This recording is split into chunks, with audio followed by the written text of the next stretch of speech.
Hello everyone. तो आज हम पीएनजी ज्वेलर्स के क्वार्टर थ्री रिजल्ट का एनालिसिस करेंगे एंड साथ में ये जानने की कोशिश करेंगे क्या इस कंपनी के अंदर ऐसा कोई अपॉर्चुनिटी बनती हुई दिखाई दे रही है या फिर नहीं दिखाई दे रही है।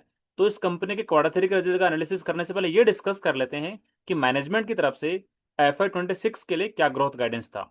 फर्स्टली बात कर लेते हैं रेवेन्यू के परस्पेक्टिव से। तो मैनेजमेंट का गाइडेंस था कि FY 26 के अंदर हम लोग अराउंड 9,000 से 9,500 करोड़ रुपीज का यहाँ पे रेवेन्यू टारगेट कर रहे हैं। मतलब FY 25 के अंदर इनका रेवेन्यू था लगभग 7,500 करोड़ रुपए के आसपास में।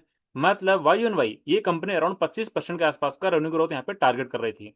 एंड कंपनी के मैनेजमेंट का ये कहना था कि जो हमारा रिफाइनरी वाला सेल्स है उसको हम लोग डेप्रिकेट कर रहे हैं। मतलब इनका जो रिटेल सेल्स वाला वर्टिकल है उसको यहाँ पे ज्यादा ग्रोथ कराने के लिए फोकस कर रहे थे।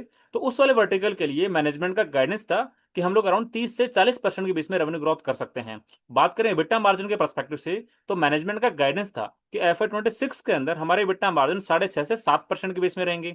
एंड बात करें पैट मार्जिन के परस्पेक्टिव से तो मैनेजमेंट का गाइडेंस था कि FY 26 के अंदर हमारा पैट मार्जिन 3.5 से 4% के बीच में रहेगा। एंड बात करें स्टोर एक्सपेंशन के परस्पेक्टिव से तो FY 25 कंप्लीट होने के बाद में इस कंपनी का स्टोर काउंट था 52 का। मैनेजमेंट का गाइडेंस था कि FY 26 के अंदर हम लोग अराउंड 25 स्टोर यहाँ पे ओपन करने का टारगेट कर रहे हैं। मतलब स्टोर एक्सपेंशन के परस्पेक्टिव से पीएनजी ज्वेलर्स की मैनेजमेंट यहाँ पे लगभग 45% से यहाँ पे ग्रोथ यहाँ पे टारगेट कर रही थी। अब एक बार इस कंपनी के जो क्वार्टर थ्री का एक्चुअल रिजल्ट आए हैं उनको एक बार डिस्कस करते हैं एंड जानने की कोशिश करते हैं कि मैनेजमेंट का जो गाइडेंस था उसको क्या यहाँ पे अचीव करते हुए नजर आ रहे हैं कि नहीं आ रहे हैं। तो ये पीएनजी ज्वेलर्स के क्वार्टर थ्री के नंबर्स। फर्स्टली बात कर लेते हैं रेवेन्यू ग्रोथ के बारे में। तो वाई ऑन वाई इस कंपनी का रेवेन्यू यहाँ पे लगभग 36% से ग्रोथ किया है। एंड बात करें बिट्टा के परस्पेक्टिव से तो वाई ऑन वाई इस कंपनी का बिट्टा यहाँ पे लगभग 109% से ग्रोथ किया है। एंड बात करें प्रॉफिटेबिलिटी के परस्पेक्टिव से तो लास्ट ईयर क्वार्टर थ्री के अंदर इनका प्रॉफिट था लगभग 86 करोड़ रुपीज का। एंड इस साल क्वार्टर थ्री के अंदर प्रॉफिट रिपोर्ट किया है 171 करोड़ रुपीज का। मतलब वाई ऑन वाई इस कंपनी का प्रॉफिट यहाँ पे लगभग 98% से ग्रोथ हुआ है। एंड बात करें शुरुआत के 3 क्वार्टर के परस्पेक्टिव से तो इनका रेवेन्यू यहाँ पे वाई ऑन वाई लगभग 17.80% से ग्रोथ हुआ है। मोटा मोटा आप ये कह सकते हो 18% से इनका रेवेन्यू ग्रोथ हुआ है। बात करें बेटा के परस्पेक्टिव से तो वाई ऑन वाई शुरुआत के 3 क्वार्टर के अंदर इनका बेटा यहाँ पे लगभग 105% से ग्रोथ किया है। एंड बात करें प्रॉफिटेबिलिटी के परस्पेक्टिव से तो वाई ऑन वाई शुरुआत के 3 क्वार्टर के अंदर इनका प्रॉफिट यहाँ पे लगभग 104% से ग्रोथ किया है। एंड बात करें पैट मार्जिन के परस्पेक्टिव से तो शुरुआत के 3 क्वार्टर के अंदर इस कंपनी का पैट मार्जिन यहाँ पे 4.40% रिपोर्ट हुआ है। एंड बात करें बेटा मार्जिन के परस्पेक्टिव से तो शुरुआत के 3 क्वार्टर के अंदर इस कंपनी का बेटा यहाँ पे 7.50% का रिपोर्ट हुआ है। मतलब कंपनी के मैनेजमेंट की तरफ से जो गाइडेंस था EBITDA मार्जिन को लेकर और पैट मार्जिन को लेकर उसको यहाँ पे ओवर अचीव करते हुए दिखाई दे रहे हैं शुरुआत के 3 क्वार्टर के अंदर। एंड बात करें रेवेन्यू ग्रोथ के परस्पेक्टिव से तो शुरुआत के 3 क्वार्टर के अंदर इस कंपनी ने यहाँ पे लगभग 7,250 करोड़ रुपीज के आसपास का रेवेन्यू अचीव कर लिया है। मतलब जो इनका गाइडेंस था कि FY 26 के अंदर 9,000 से 9,500 करोड़ रुपीज का रेवेन्यू अचीव करने का वो यहाँ पे अचीव होता हुआ दिखाई दे रहा है। Because last year quarter four के अंदर लगभग 1,600 करोड़ रुपीज के आसपास का रेवेन्यू अचीव किया था। तो उसके अंदर यदि 20 से 25% की ग्रोथ आएगी तो इनका जो टोटल रेवेन्यू अचीव हो सकता है लगभग 9,500 करोड़ रुपीज के आसपास का अचीव हो सकता है। अब एक बार ये डिस्कस करते हैं कि मैनेजमेंट ने जो गाइडेंस दिया था कि हमारा जो रिफाइनरी वाला वर्टिकल है उसको हम लोग डेप्रिकेट करने की कोशिश कर रहे हैं। साथ में जो हमारा रिटेल सेल्स वाला वर्टिकल है उसको यहाँ पे अच्छा खासा ग्रोथ कराने की कोशिश कर रहे हैं। तो उसके बारे में डिस्कस करते हैं कि वाई ऑन वाई वहां पे कैसे ग्रोथ देखने को मिल रही है। तो इनका जो रिटेल सेल्स वाला वर्टिकल है उसके अंदर रेवेन्यू के अंदर वाई ऑन वाई लगभग 46% से ग्रोथ हुई है। जिसके बारे में ऑलरेडी कंपनी ने अपडेट में दे दिया था जो क्वार्टर थ्री के बिजनेस अपडेट आता है उसके अंदर। एंड साथ में जो उनका रिफाइनरी वाला वर्टिकल है उसको यहाँ पे अच्छा खासा डेप्रिकेट कर रहे हैं। तो उस वाले रेवेन्यू के अंदर लगभग 49% से डी ग्रोथ देखने को मिली है। एंड बात करें शुरुआत के 3 क्वार्टर के परस्पेक्टिव से तो इनका जो रिटेल सेल्स का रेवेन्यू है वो वाई वाई लगभग 41% से ग्रोथ हुआ है। एंड जो इनका रिफाइनरी वाला वर्टिकल है उसमें यहाँ पे लगभग 67-68% से रेवेन्यू को डी ग्रोथ किया है। मतलब जो इनका B2B वाला वर्टिकल है उसको वाली कंपनी डिप्रिकेट करने की पूरी पूरी कोशिश कर रही है। एंड बात करें स्टोर एक्सपेंशन के परस्पेक्टिव से तो इस कंपनी ने क्वार्टर थ्री के अंदर यहाँ पे 3 स्टोर नए लॉन्च करे हैं। एंड जो करंटली इनका टोटल स्टोर काउंट हो गया लगभग 66 के आसपास हो गया है। इस कंपनी का FY 25 के बाद में टोटल स्टोर काउंट था 52 के आसपास में। मतलब जो इनका गाइडेंस था 25 स्टोर ओपन करने का उसमें से लगभग 14 स्टोर इन लोगों ने शुरुआत के 3 क्वार्टर में ओपन कर दिए हैं। एंड जो इनका गाइडेंस था कि 20 से 25 स्टोर ओपन करेंगे उसको शायद क्वार्टर फोर के अंदर ये लोग इजीली अचीव भी कर लेंगे।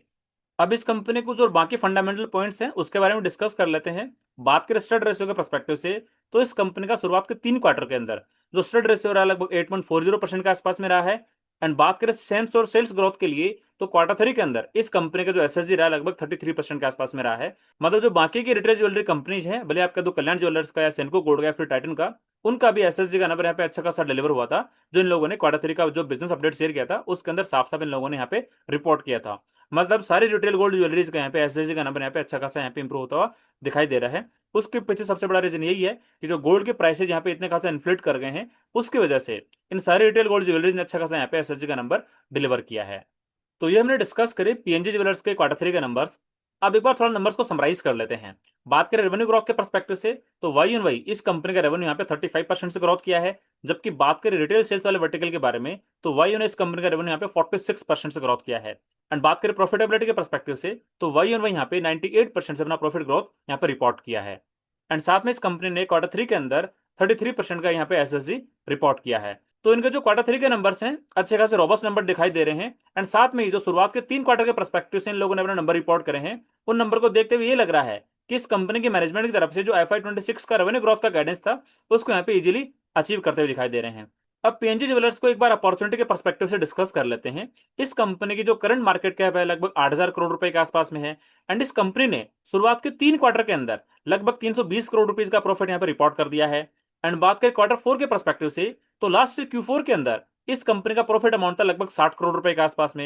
एंड कंजर्वेटिवली ये कंसीडर कर सकते हैं कि क्वार्टर 4 के अंदर ये कंपनी अराउंड 20 से 25% से अपने प्रॉफिट के अंदर ग्रोथ दिखा सकती है।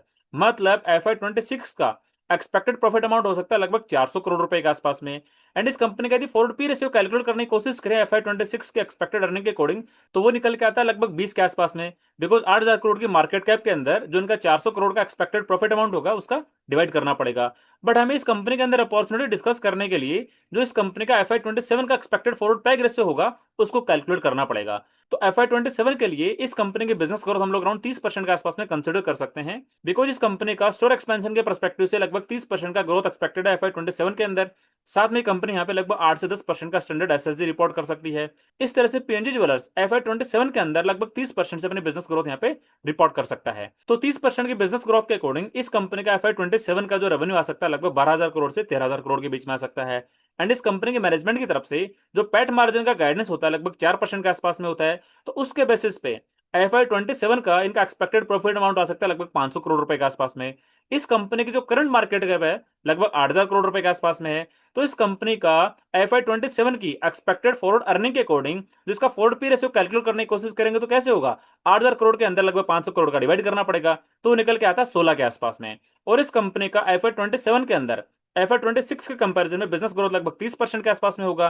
तो इसका फॉरवर्ड पैग रेशियो कैलकुलेट करने के लिए जो इसका फॉरवर्ड पी रेशियो है उसके अंदर बिजनेस ग्रोथ का डिवाइड करना पड़ेगा। तो यहाँ पे हमें 16 के अंदर 30 का डिवाइड करना पड़ेगा, तो इसका फॉरवर्ड पैग रेशियो निकल के आता है 0.5 के आसपास में। मतलब पीएनजी ज्वेलर्स एक ऐसी कंपनी है जो FY27 के अंदर लगभग 30% से अपना बिजनेस ग्रोथ कर सकती है। एंड साथ में इसका स्टॉक यहाँ पे करंटली 0.5 के फॉरवर्ड पैग रेशियो पे ट्रेड कर रहा है। मतलब मेरे पर्सपेक्टिव से मेरे को यहाँ पे इसका स्टॉक बहुत ही अट्रैक्टिव वैल्यूएशन पे ट्रेड करता हुआ दिखाई दे रहा है। एंड जो हमने डिस्कस किया था कल्याण ज्वेलर्स के बारे में, उस कंपनी का स्टॉक FY27 की एक्सपेक्टेड अर्निंग के अकॉर्डिंग लगभग 0.8 के फॉरवर्ड पैग रेशियो पे ट्रेड कर रहा था। बट उस डिस्कशन के बाद में कल्याण ज्वेलर्स की जो मार्केट कैप है लगभग 10 से 15% से ज्यादा बढ़ गई है। उसके बेसिस पे कह सकते हैं कि कल्याण ज्वेलर्स का स्टॉक यहाँ पे लगभग 0.8 से 0.9 के फॉरवर्ड पैग रेशियो के बेस में ट्रेड कर रहा है। एंड पीएनजी ज्वेलर्स को कल्याण ज्वेलर्स से कंपेयर करें, तो यहाँ पे आप देख पा रहे होंगे कि पीएनजी ज्वेलर्स का स्टॉक यहाँ पे 0.5 के फॉरवर्ड पैग रेशियो पर ट्रेड कर रहा है, जबकि कल्याण ज्वेलर्स का स्टॉक यहाँ पे 0.8 से 0.9 के फॉरवर्ड पैग रेशियो पर ट्रेड कर रहा है। तो इन दोनों के कंपैरिजन में पीएनजी ज्वेलर्स के अंदर वैल्यूएशन के पर्सपेक्टिव से थोड़ा ज्यादा कंफर्ट आता है। बट कल्याण ज्वेलर्स एक पैन इंडिया प्लेयर है, जबकि पीएनजी ज्वेलर्स यहाँ पे एक रीजनल प्लेयर है। ऑल्दो महाराष्ट्र का प्लेयर है एंड रिसेंट में कुछ दूसरे स्टेट के अंदर एक्सपेंशन करने का स्ट्रेटेजी बनाया है, बिकॉज यूपी एंड बिहार के अंदर कुछ कुछ स्टोर अपने लॉन्च कर रहे हैं। बट उसके साथ ये देखना पड़ेगा जो अपकमिंग एक्सपेंशन होगा पीएनजी ज्वेलर्स की तरफ से, उसके साथ में जो उनका पैट मार्जिन होगा या फिर इनका एबिटा मार्जिन होगा, उसके अंदर कोई ज्यादा श्रिंक तो नहीं देखने को मिलेगा। उनके जो एबिटा मार्जिन होंगे वहां पे कोई ज्यादा खराबी तो देखने को नहीं मिलेगी, वो एक बार ट्रैक करना पड़ेगा। मतलब कल्याण ज्वेलर्स यहाँ पे बहुत अच्छे खासे एक्सपेंशन वाली स्प्री से गुजर चुका है, उसके बावजूद भी कल्याण ज्वेलर्स का जो एबिटा मार्जिन यहाँ पे मेंटेन्ड है। तो यहाँ पे कल्याण ज्वेलर्स पे थोड़ा बिजनेस के पर्सपेक्टिव से ज्यादा कॉन्फिडेंस फील होता है, जबकि वैल्यूएशन के पर्सपेक्टिव से यहाँ पे पीएनजी ज्वेलर्स के अंदर ज्यादा कॉन्फिडेंस आता है। तो मेरे को यहाँ पे दोनों कंपनीज के अंदर ही यहाँ पे अपॉर्चुनिटी बनती हुई दिखाई दे रही है। ये जस्ट मैंने मेरा पर्सपेक्टिव शेयर किया है, ये मेरी तरफ से कोई स्टॉक रिकमेंडेशन नहीं है। आप लोग अपनी खुद की रिसर्च करना, खुद का एनालिसिस करना, एंड जो आपके इन्वेस्टमेंट एडवाइजर हैं उनसे डिस्कस करके डिसाइड करना कि इन स्टॉक्स के अंदर आपको इन्वेस्टमेंट करना है या फिर नहीं करना है। एंड यदि आपका कोई डिफरेंट ओपिनियन या फिर क्वेरी है तो कमेंट सेक्शन में जरूर पूछना। एंड यदि वीडियो आपको अच्छा लगा है तो लाइक जरूर करना, एंड साथ में चैनल को सब्सक्राइब करना बिल्कुल मत भूलना। बिकॉज ऐसे ही मैं हाई ग्रोथ करने वाली कंपनीज के क्वार्टरली रिजल्ट का एनालिसिस करके वीडियो बना के यहाँ पे अपलोड करता रहता हूँ, जो आप लोगों को हेल्प करेगा आपके पोर्टफोलियो को रिस्ट्रक्चर करने में। तो ठीक है, आज के लिए इतना ही, मिलते हैं नेक्स्ट वीडियो में, तब तक के लिए थैंक यू।